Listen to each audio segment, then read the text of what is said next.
holding on to that core idea, because he'd have been fine with what he perceived as a straight relationship happening near him. He just thought that same-sex relationships weren't as good somehow. Although he'd pruned the fungus of his bigotry, he was still holding on to the spore.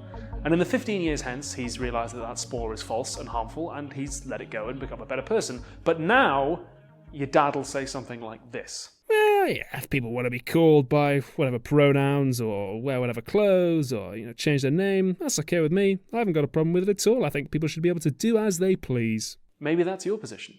Confession time, years ago when I was an undergrad, about 18, I was your dad.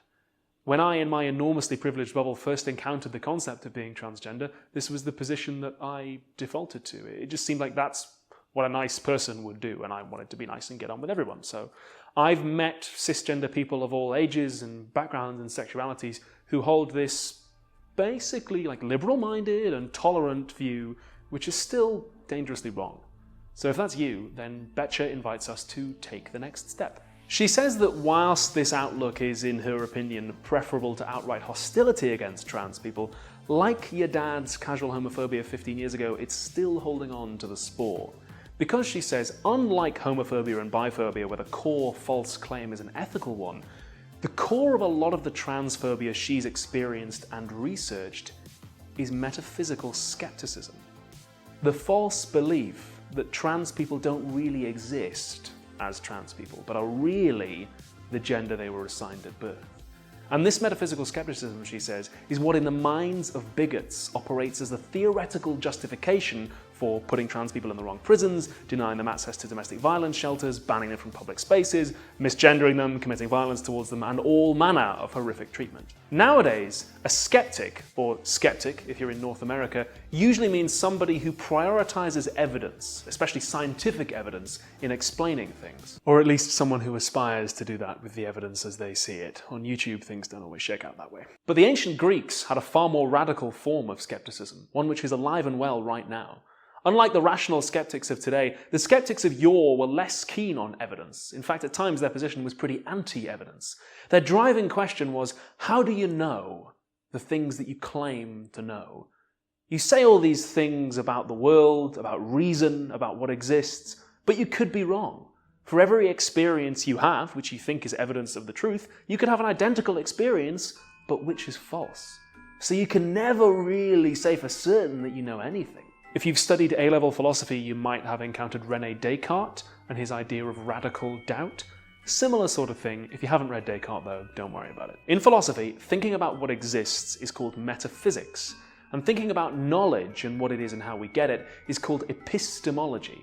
And what the ancient skeptics were doing was subtly switching from one to the other. They were putting metaphysics on the shelf and saying, from now on, it's all about epistemology. It's all about how you know. And this is the same move that some people are making today. We tend to divide ancient skepticism into two waves: academic skepticism, named after Plato's Academy, and later Pyrrhonist skepticism. Although both schools were fond of debate and questioning, the Pyrrhonists placed a lot of emphasis on both sides being equal, saying that for every point of view, an equally strong and persuasive counterpoint could also be put forward. Unlike the kind of competitive debate a lot of contemporary rational skeptics value, the goal the Pyrrhonists had in mind was not to find which point of view in a debate wins, or to reach a compromise, but to suspend judgment indefinitely, to ensure the debate never stops, and thereby achieve what they called ataraxia, a relaxed, worry-free state. Don't ever say that anything is definitely true or that anything definitely exists. Don't believe anything. Just have your opinion. Know that it's just an opinion, and you'll never have to worry about whether or not you're right. The ancient skeptic Sextus Empiricus writes, "Those who hold the opinion that things are good or bad by nature are perpetually troubled. When they lack what they believe to be good, they take themselves to be persecuted by natural evils and pursue what, so they think, is good. And when they have acquired these things, they experience more troubles, for they are elated beyond reason and measure, and in fear of change they do anything so as not to lose what they believe to be good. But those who make no determination about what is good and bad by nature neither avoid nor pursue anything with intensity, and hence they are tranquil." And Sextus makes a tempting offer, especially when it comes to politics. If you've got the privilege to do it, it is easier to just not pick a side, to not watch the news, to not have an opinion, to just have another drink and let the world sort itself out for a while. Take control of your life today. Set yourself free and experience relief from belief. Ask your doctor if ataraxia is right for you. Ataraxia. Worry less, live more. The metaphysical skepticism at the heart of a lot of transphobia has some noticeable effects on the political discourse surrounding trans rights. One obvious example would be the activist slogan, "Trans women are women, trans men are men," which is an ontological statement, a statement about existence. Similarly, Betcher remarks that many trans people who get misgendered say it's not just rude, but a factual error. It does not reflect reality. On the flip side, if you trawl some of the transphobic corners of the internet, you'll find some people upset because they think trans people are demanding special treatment. When bigots assume, falsely, that trans people don't exist, they deduce the next logical but false step that transphobia also does not exist, and is to be similarly explained in terms of something else or explained away. And if it didn't exist, there would be no need for special legal protection against it. So when your dad and 18-year-old me, encountering the concept for the first time, says, "I don't have a problem with it, people should be able to do what they like," what we're really saying is, trans people are the gender they were assigned at birth, but we're just going to play along with it because that's the nice thing to do. So we're still holding on to the spore of the bigotry, which survives and waits to either flourish in us again or be passed on and flourish in someone else. But okay, maybe you're still a little bit your dad, and you're on board and you want everyone to be happy and protected and have legal rights if they need them, but when you suggest that we sit down and talk about this, maybe you feel people aren't willing to debate it with you. Or perhaps you're one of the people who watches my show and leaves comments like this. I get where this guy's coming from, but he could have presented things a bit more neutrally. I thought this was supposed to be a philosophy channel, more like Ideology Tube. And yes, I've deliberately and explicitly called the transphobic position false in this video. And moreover, transphobic, rather than gender critical, the euphemism a lot of transphobes like to try and hide behind.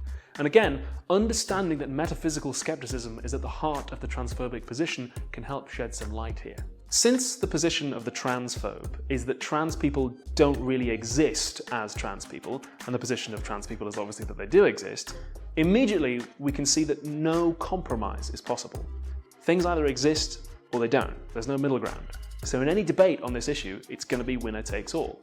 The trans person then is in the impossible situation of having to prove their own existence to someone whose every response is going to be, "How do you know? How do you know? How do you know?" It's as impossible as if it were reversed, and the transphobe were asked to prove in the face of total metaphysical skepticism that they are cis. If the transphobe acknowledges that trans people exist as trans people, then that amounts to a total forfeit of their position.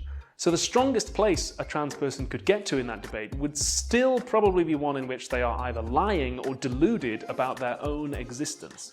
The deck is very much stacked in the transphobe's favour.